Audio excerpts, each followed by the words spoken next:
اما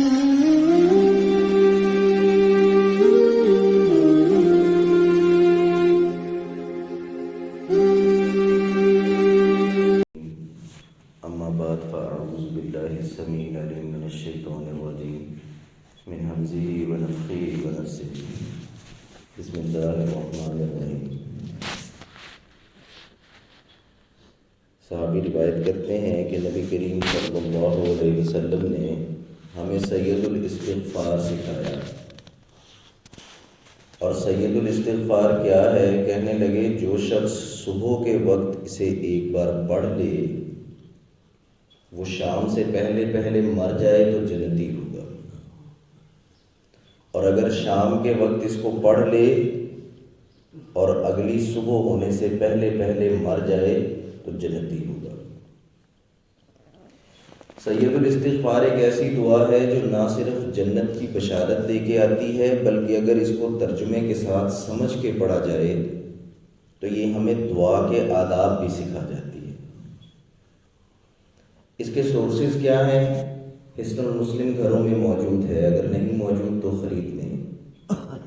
پیارے رسول کی پیاری دعائیں عطا اللہ بھجیانی رحمہ اللہ علیہ وہ گھروں میں موجود ہے، نہیں تو کسی بھی بک ڈپو سے اویلیبل ہے۔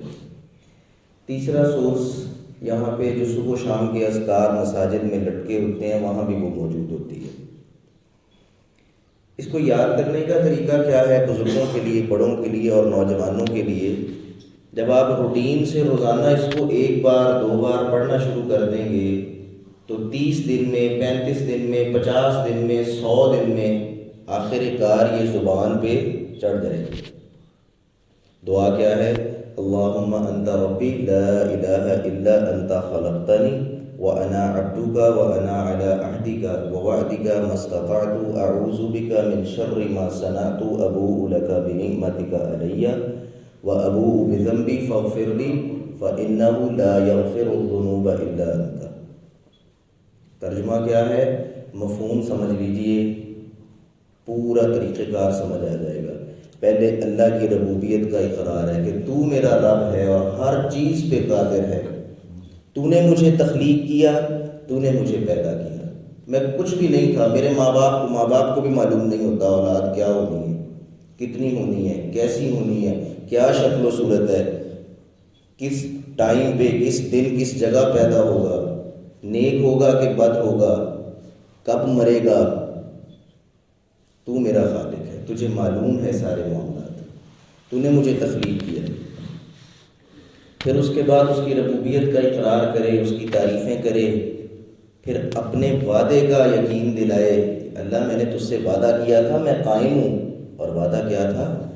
اللہ نے پوچھا لست بربکم قالوا بلی، اس نے پوچھا کیا میں تمہارا رب نہیں ہوں؟ ہم نے اعتراف کیا کہ تو ہمارا رب ہے۔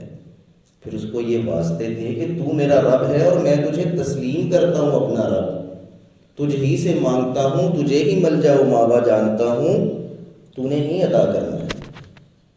پھر اپنے گناہوں کا اعتراف کرے۔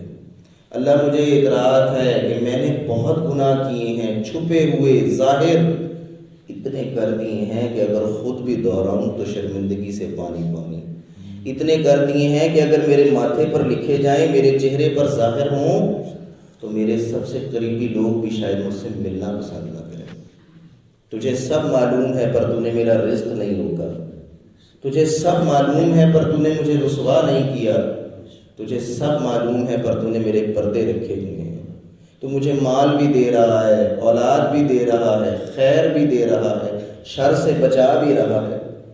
انسان کے ہر وقت ارد گرد فرشتے تعینات ہیں اللہ کی طرف سے، اس کے معاملات کے لیے، اس کی حفاظت کے لیے، وگرنہ وہی انسان جو بڑا طاقتور ہے اور طاقت کا دعویٰ کرنے والا ہے، آپ بائک پہ جا رہے ہوں، پیدل جا رہے ہوں، سر چکراتا ہے اور وہی 6 فٹ کا آدمی ایسے دھڑام سے گرتا ہے، اپنا سر کسی فٹ پاتھ پہ، کسی تھڑی پہ مار لے، خود بھی انکانشیس ہو جائے اور دماغ بھی باہر نکل آئے اور ختم ہو جائے۔ اللہ کہتے ہیں یہ سواریاں ہم نے مسخر کی ہیں، وہی گاڑی جس کو ہم سٹارٹ کرتے ہیں، ہم چلاتے ہیں، ہم گیئر ڈالتے ہیں، 100-120 کی سپیڈ کے اوپر انکانشیس کر دیں، جب وہ الٹتی ہے پھر ہمارے قابو میں نہیں رہتی۔ تو اس کو الٹنے سے کون بچاتا ہے؟ ہم چھت پہ چڑھتے ہیں، ہمیں پردے سے گرنے سے کون بچاتا ہے؟ سیڑھی پہ چڑھتے چڑھتے چکر آ جائے تو شاید گر کے دانت ٹوٹ جائیں، چہرے کی حالت بگڑ جائے، تو اللہ کو یہ بتانا ہے کہ تو ہی سب کچھ ہے، میں تو بیٹھ بھی نہیں سکتا۔ معذور لوگوں کو دیکھیے اور یاد کیجئے، میں تو شاید لیٹ بھی نہیں سکتا، اپنا بازو بھی نہیں ہلا سکتا۔ وہی شخص اتنے معاملات کرتا ہے، کروڑوں کے اربوں کے، گھر کو سنبھالتا ہے، رشتہ داروں کو پالتا ہے، اور وہی شخص اتنا بے بس ہو جاتا ہے کہ شاید پخانے اور پیشاب کے لیے اپنے بستر سے اٹھ بھی نہیں سکتا۔ اپنی کمزوری کا اعتراف کرے، رب کی ربوبیت کا اعتراف کرے، اور پھر اسے کہے کہ جہاں اتنے پردے ڈالے ہیں، اتنا رحم کیا ہے، جہاں پال رہے ہیں، آپ بے نیاز ہیں، میرے سارے گناہوں کو معاف فرما دیجیے۔ اور پھر وہ معاف کر دیتا ہے، اور اس کے معاف کرنے کا انداز بھی سب سے نرالا ہے، کیونکہ وہ وحدہ لا شریک ہے۔ کہیں وہ کہتا ہے کہ سب معاف کر دیے، اور کہیں وہ کہتا ہے کہ سچی توبہ کر لو، جتنے گناہ ہیں سب نیکیوں میں تبدیل کر دوں گا۔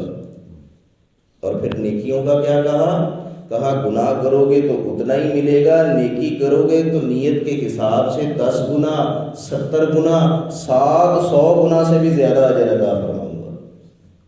کوئی اس طرح کی تجارت نہیں کرتا، کوئی عطا نہیں کرتا۔ تو اس دعا کو یاد کر لیجئے، بار بار پڑھیے، اس کے پڑھنے سے برکت آتی ہے، اور اگر ترجمہ سمجھ کے پڑھیں گے تو اللہ کی شان کا اندازہ ہوگا، اور اپنی کمزوری کا احساس ہوگا، اور دعاؤں کا طریقہ آ جائے گا۔ اللہ تعالی ہم سے ہماری دعاؤں کو قبول فرما لے، اور ہمارے گناہوں کو معاف فرما دے۔ اقول قولی ھذا استغفر اللہ لی ولکم۔